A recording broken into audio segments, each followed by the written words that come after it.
Hello everyone, ये numerical भी gyroscope के ऊपर बेस्ड है, लेकिन यहाँ पर इंटरेस्टिंग बात ये है कि कुछ भी मेंशन नहीं किया हुआ है कि आपको एरोप्लेन का इफेक्ट दिया हो या शिप का इफेक्ट दिया हो। ऐसा कुछ भी आपको गिवन नहीं है। जस्ट आपका कॉन्सेप्ट अप्लाई करना है आपको जायरोस्कोप का, एंड थोड़ा सा पुराना कॉन्सेप्ट जो आपने इंजीनियरिंग मैकेनिक्स में पढ़ा था वो थोड़ा सा यहाँ पर अप्लाई करना पड़ेगा और न्यूमेरिकल सॉल्व हो जाएगा। तो ये टाइप का न्यूमेरिकल भी आपको एक बार प्रैक्टिस कर लेनी चाहिए। कभी कभी एग्जामिनर इस टाइप के न्यूमेरिकल्स भी सेट कर देते हैं क्वेश्चन पेपर के अंदर। क्लियर? अब स्टार्ट करते हैं न्यूमेरिकल रीड करना। An uniform disc of 300 mm diameter and of mass 5 kg is mounted on one end of an arm. अब देखो यहाँ पे क्या दे रखा है, आपको एक डिस्क गिवन है, ठीक है। यहाँ पे सीधा सीधा बोल रखा है कि एक डिस्क है जिसका डायमीटर आपको दे रखा है 300 mm। तो मैं यहाँ पे मेंशन कर देती हूँ क्या दे रखा है हमको। डिस्क दे रखा है जिसका डायमीटर कितना दे रखा है आपको 300 mm। डेट मीन्स अगर डायमीटर 300 mm है तो रेडियस कितना हो जाएगा 150 mm, जिसको आप इस तरीके से भी लिख सकते हो 0.15 मीटर।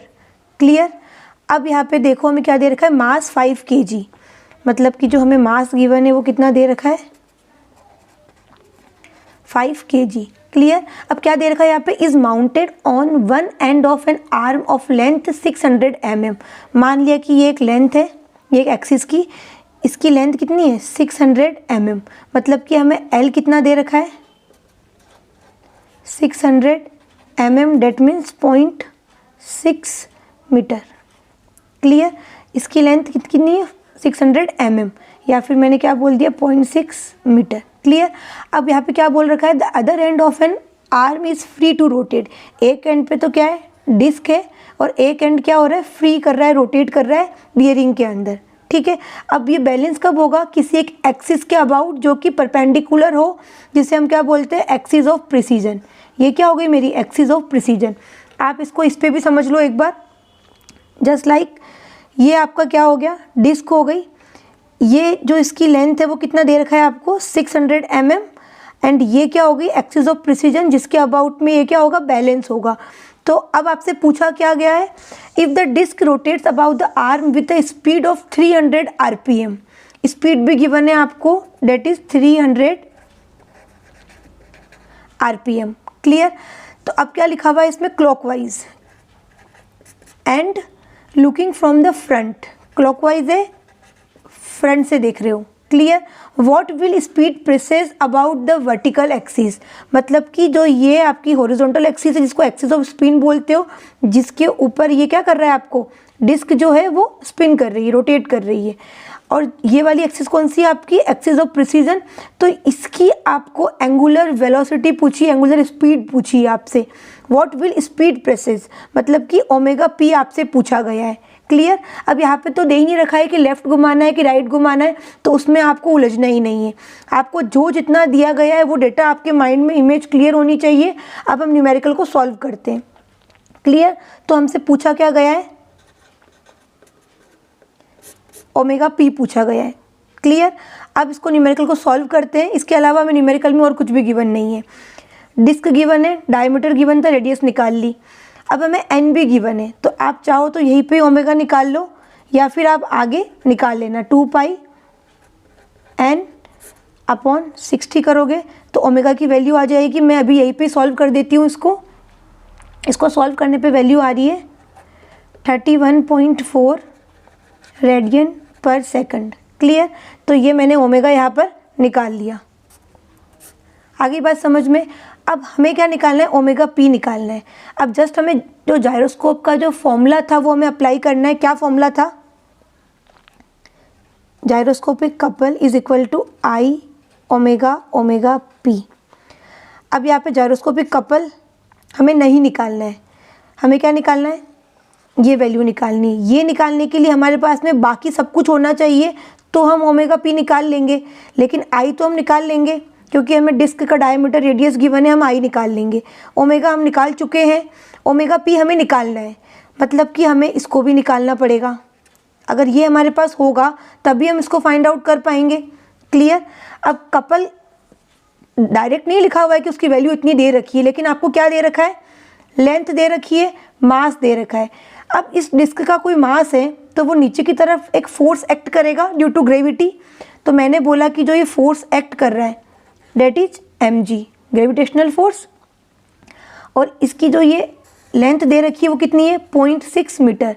तो इंजीनियरिंग मैकेनिक्स का सिंपल सा कॉन्सेप्ट कि कपल का फॉर्मूला क्या होता है, फोर्स इनटू डिस्टेंस। फोर्स कितना है mg, डिस्टेंस कितनी है 600।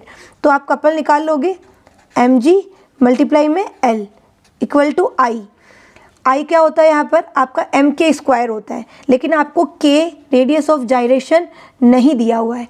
आपको क्या दिया हुआ है डिस्क, और डिस्क में भी क्या दे रखा है डायमीटर, तो उससे आपने रेडियस निकाल ली। तो इस केस में क्या हो जाएगा, मैंने आपको पहले भी बताया था m r स्क्वायर बाई 2, ठीक है, क्योंकि r की जगह क्या होता है डिस्क के केस में, r की वैल्यू क्या होती है, मैंने ये सब आपको पहले बता दिया है। मैं स्क्रीनशॉट भी यहाँ पे लगा दूंगी ताकि आपको एक बार रिकॉल हो जाए, क्लियर।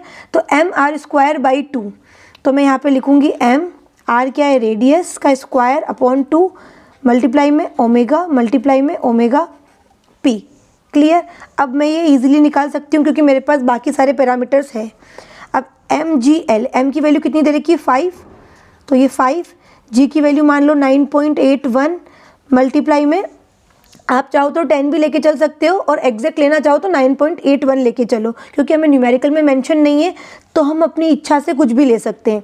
l हमें कितना दे रखा है 0.6 मीटर, तो 0.6 मीटर इज इक्वल टू, यहाँ पे m की वैल्यू कितनी आएगी 5, r की वैल्यू कितनी हो जाएगी 0.15 मीटर स्क्वायर अपॉन में 2, ओमेगा कितना निकला है 31.4।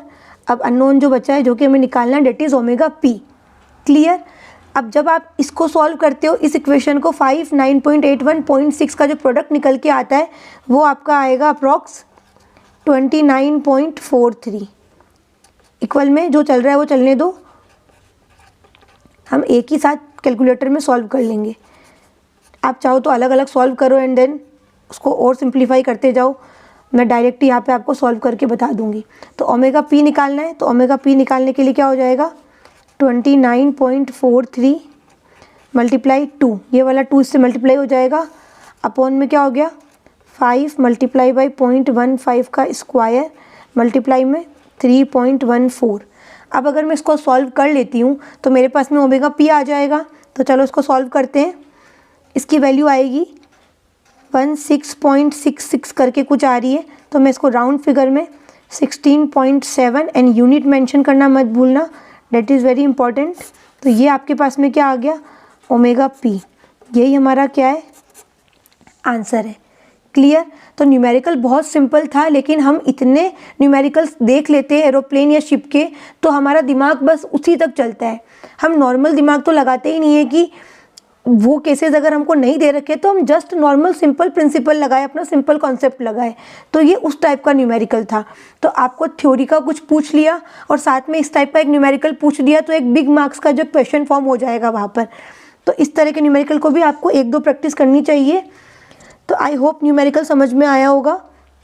अगर न्यूमेरिकल अच्छा लगा और बाकी सारे वीडियोस भी आप देखना, मेरे डिस्क्रिप्शन बॉक्स में मैंने लिंक डाल रखे हैं, तो आपको हेल्प रहेगी। और क्या टॉपिक आप पढ़ना चाहते हो वो आप मुझे बता सकते हो। एंड वीडियो अगर आपको अच्छा लगा है तो प्लीज़ वीडियो को लाइक करना, अपने फ्रेंड्स के साथ शेयर करना। Thank you so much.